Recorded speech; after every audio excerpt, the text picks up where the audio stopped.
Gemma. Well done, John. Well done, John and Gemma. Patriots. Give it a mic.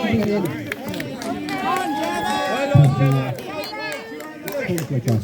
Give it a mic there, yeah. Well done, John and Gemma. Well done, John, Gemma.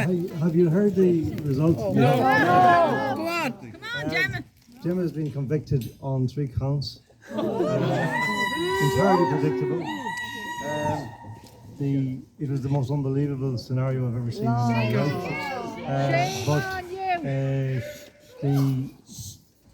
It's under appeal now, but the sentence for the record, there was a suspended sentence of 2 months.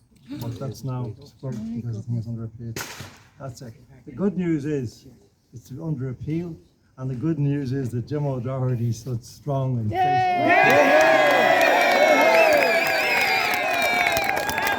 and even better news is that she's not going anywhere, and I'm not going anywhere, and we're going to go on to the next battle.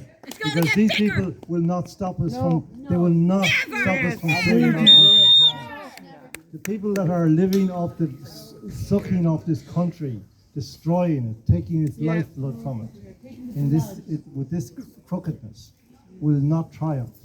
No way. We are sovereign and we are free. So, Gemma, well done. Justice will always prevail.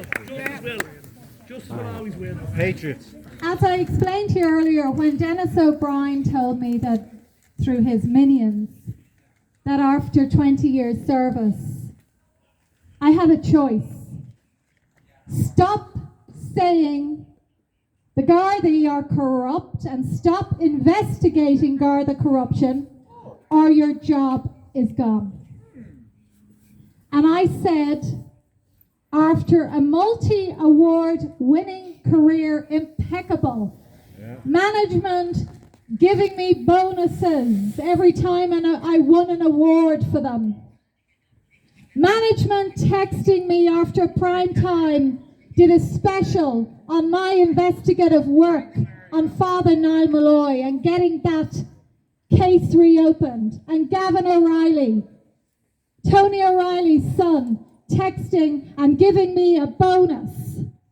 The CEO, every manager in I&M telling me that I was a credit to the company. And so you are. And Dennis O'Brien, when he took over, came in and said she has to go.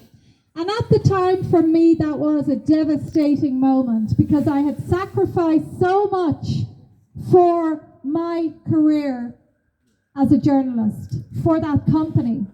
But somebody said to me, that is a badge of honor, Gemma.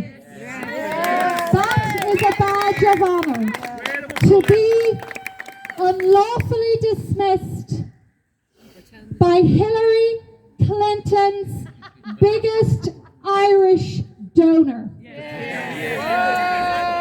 And at the time, you know, it was a source of embarrassment. And, you know, the people that we know in this country that are so sneering and care about what people think, you know, would have looked down on me, oh, she's been fired.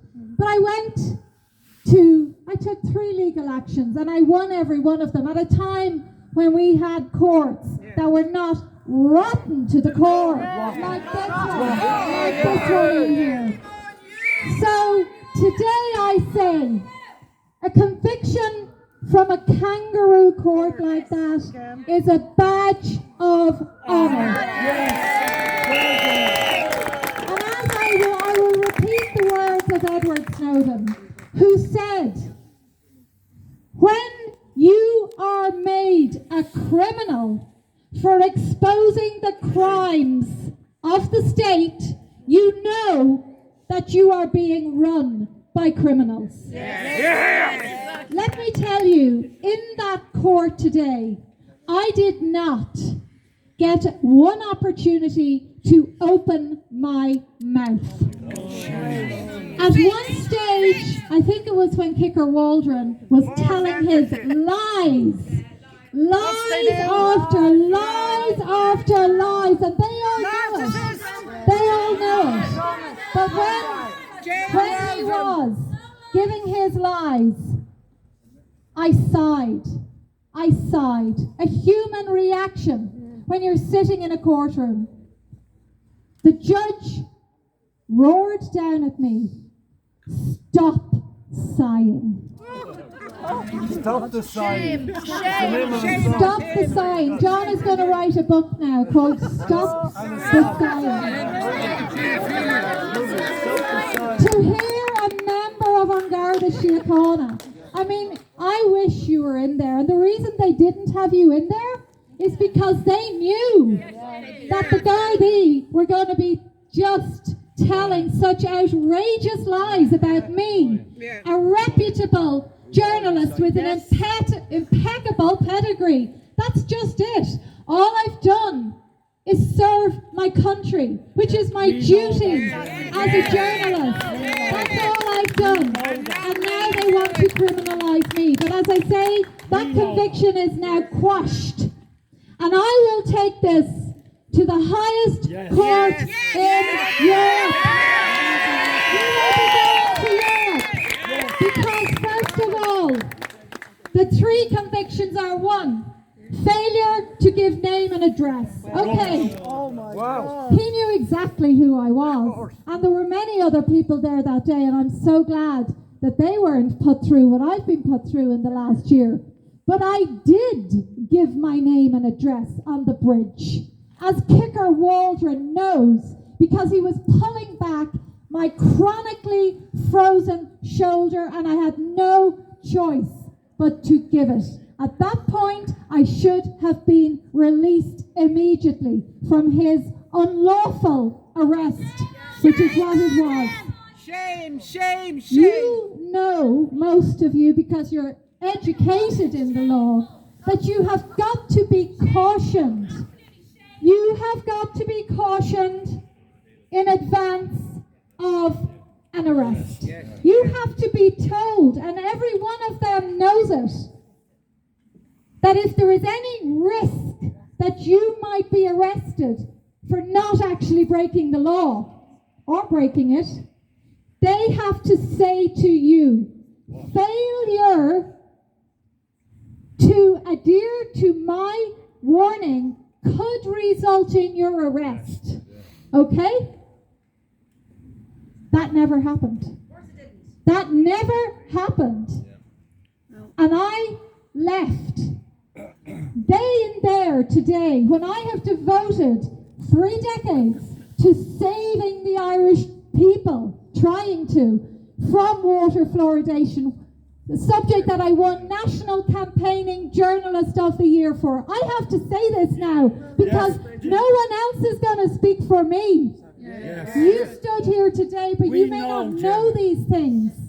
My first award, National Campaigning Journalist of the Year, to try and remove the toxic neurotoxin chemical that is in our water and is keeping the Irish people submissive. I won that award. And who was Minister for Health at the time? Micheál Martin. Back in, I think it was 2000. I then went into the Department of Health, and he and I sat down together. And I said to him, please, this is hurting the Irish people. This is not naturally occurring fluoride. It is a neurotoxin. It comes from industrial waste. Look at these vans that carry it around the country. They need so much protection. If you see the vans carrying the fluoride that goes into your water supply and into your body every time you turn off your tap. And this country is the only country in Europe that mandatorily fluoridates the water. And it is the reason the Irish are kept down. I have devoted my career to protecting children who have been sexually abused. And only a few months ago, a monster who was protected Under the Síochána for decades, and some of his victims are here today. And God help them, because they will never get over what happened to them in Terenure College. As a result, that man today is now languishing in a prison cell, or so we are told. Well done, Gemma. They today criminalise me for serving the state and for calling out Garda corruption. That is what I have done. That is my crime. My words on that bridge will never be taken back, because we as a people have free speech. It is free speech won by our ancestors who died for our freedom. That is why we have free speech, because people gave their lives. They gave their lives so that we could be free. Okay, just let me speak, sorry. I can't concentrate. So, I have, as a journalist, total freedom of expression, because this judge is fully unaware of the fact that journalists under European law have special rights, and when they are targeted by police, as I have been for a decade or more, the state can be found guilty if it is a journalist who is being targeted. We have rights over and above the average citizen, because targeting a journalist is attacking democracy. A threat on journalism is a threat against the freedom of the people. Because if we do not hold the state to account, who will? Who? Hopefully the people will, when they come out of their slumber. And you have today, because that judge knows that you all came here to stand up against an outrageous crime. And where are the fake news now? Gone. Because they cannot bear to hear my words. They cannot bear to let the Irish people know, or are still stupid enough to watch them, that this is what Gemma said when she came out of court. That won't be recorded, because you are living in a full-blown dictatorship. So, the day that they criminalise an investigative journalist, you know that democracy is over. If there was any single possibility that these courts still function correctly or with the best interests of the Constitution or natural justice at heart, today is the day that we know that they don't. They don't. It's over. It's finished. And I have been fully vindicated when John and I say the judiciary corrupt, the Gardaí corrupt, the government rotten, HSE corrupt, and every single institution of the state. But this today, David Kennedy judge, Garda kicker Joseph Waldron, Sergeant, Garda Breen and Garda Sullivan. Remember those names. Those names are cemented now in history for what they have done to me today. But I know what my place in history will be. I know that. And I hope to the Lord above that the Irish people get off their knees and put a stop to this now. I really, really do. Thank you again from the bottom of my heart. Thanks,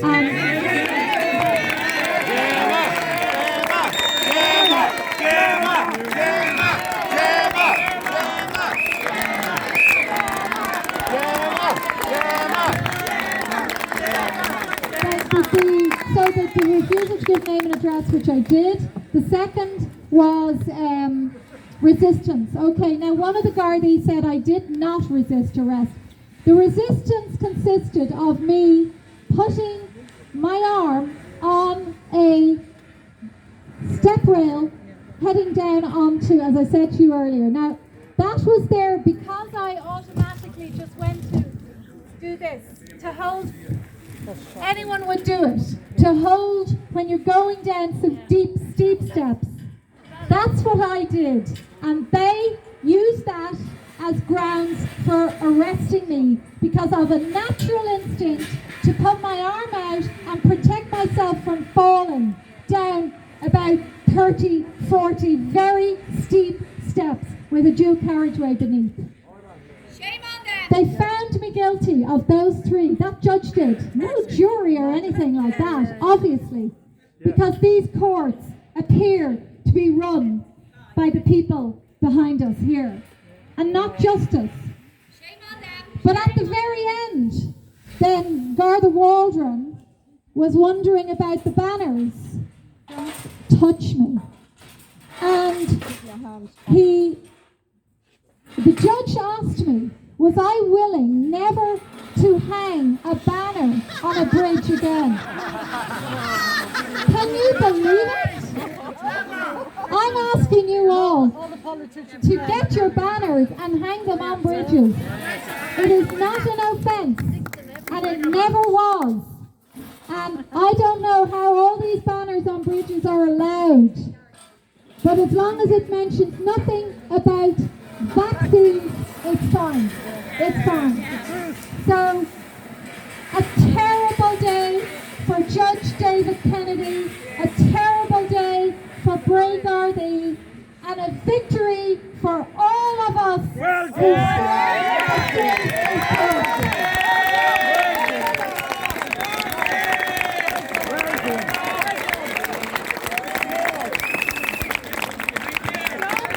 John and I are stronger than ever. We'll be in the Supreme Court tomorrow with our appeal against the Court of Appeal. We've to lodge papers in relation to the unconstitutional lockdown, which they will be trying again. And as I say, I am never going to stop saying that the guards are corrupt to the core, that they protect paedophiles, that they protect child killers, such as the man responsible, Fianna Fáil member, for the death of our longest and youngest missing person, Mary Boyle, 6 years old, today protected by every single one of them. So their day of reckoning is coming. Shame on every single one of them. We are the 99%. Yes. We are, and let me tell you one funny story before I let you all go, because you must be frozen. Some friends of mine in the UK who are doing phenomenal work trying to protect the rights of the British people hired a recording studio this week to record. They're musicians. We are the 99%. You all know it, right? Yes. What happened? So they're recording, they're singing a brilliant song, and the manager of the studio comes in and he says, I don't like the lyrics to that song. And what does he do? Kick them out. This is what it has come to in the free world. To soy or not to This soy. is what it has come to. The deep state. We honestly, it would make Stalin blush. It would make Stalin blush. But we are a people known for fighting for freedom. And we will not stop because it's in our DNA. We owe it to Pierce, to Collins, to St. Patrick, to Brian Boru, to all of the wonderful heroes that stood up for our magical, wonderful country. And we are going to continue that fight. We'll never stop. And we will never take our eyes off the ball again. Every child growing up in this country will learn first and foremost the Constitution inside out. What it means to be Irish. What it means to be free. They will learn it so that they never have to stand like I have today with these people behind us, threatening us, unlawfully arresting us. They will know their rights inside out. So this can never, ever be allowed to happen again. Thank you.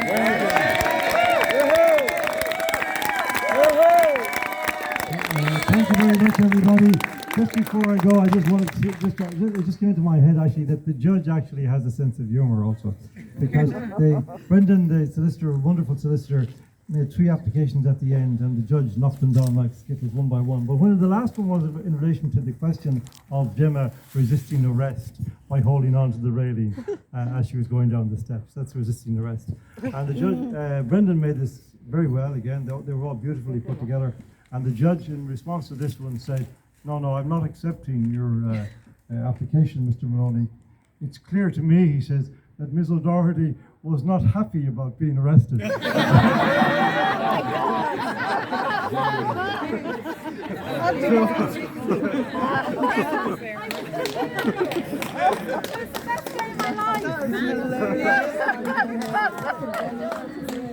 very happy about being arrested. Wait for the rest of the Thanks very much, John.